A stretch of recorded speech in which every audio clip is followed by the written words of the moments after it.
que olha só, a Bíblia não tem óleo para quitação de dívida. A Bíblia não tem óleo para inteligência. A Bíblia não tem óleo para riqueza. E se a Bíblia não tem, nenhum anúncio do Instagram vai criar. Isso aqui é muito importante. Verdade. Nós, Pastor Dário, e aqui é mais uma vez, eu me sinto até repetitivo às vezes, né? Nós, o que é um evangélico? Vamos lá, vamos tentar aqui resgatar a origem do termo evangélico. No contexto histórico do advento da Reforma, precisava-se de um termo para nomear aqueles que não possuíam uma fé papista. Quem é que possuía uma fé papista? O catolicismo romanista, que orientava a sua fé a partir da palavra do magistério. Então, dentro desse período, não é, proveniente das manifestações protestantes, a fé católica era chamada de fé papista, enquanto que a fé protestante era chamada de fé evangélica. Por quê?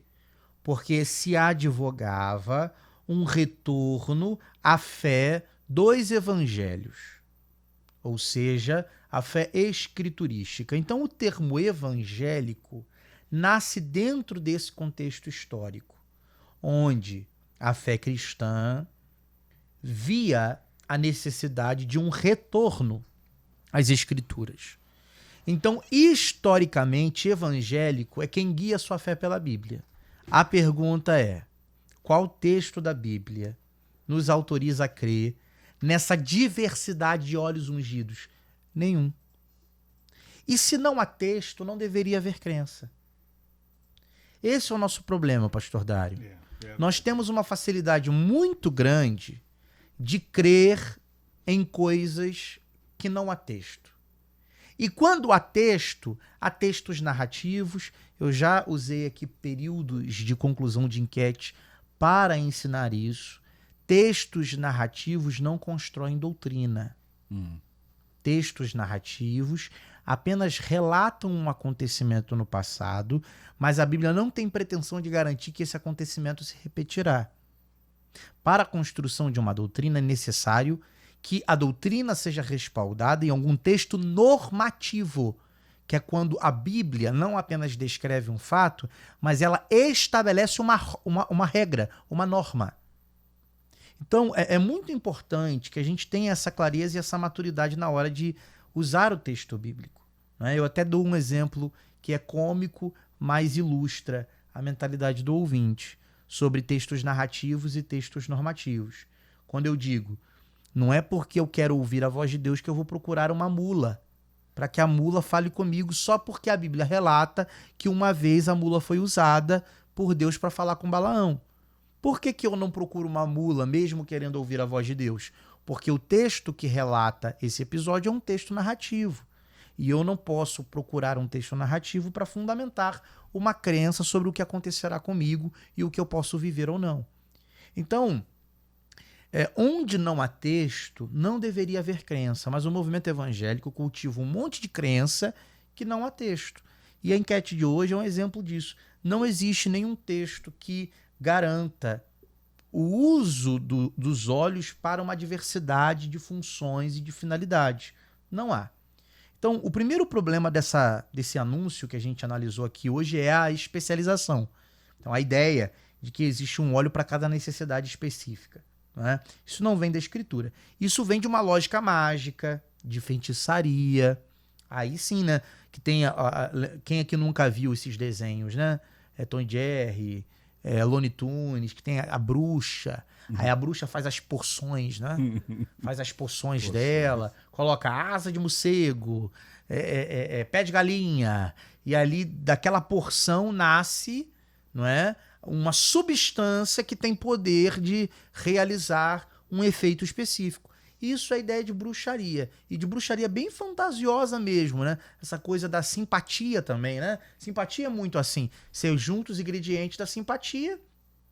O resultado é a criação de um objeto ou de uma substância e essa substância, se for ingerida ou se for usada, provoca um certo efeito. Isso é coisa de simpatia, de feitiçaria. Não é? A Bíblia, a espiritualidade bíblica não contempla esse tipo de coisa. Então, é muito importante que nós nos tornemos caçadores de simpatias evangélicas.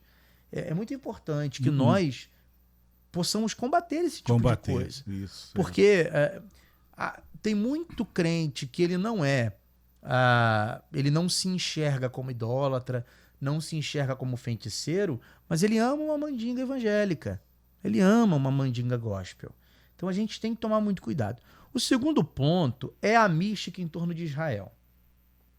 Essa afirmação de que as especiarias trazidas de Jerusalém conferem ao óleo um poder espiritual superior revela uma confusão muito séria entre geografia e poder de Deus.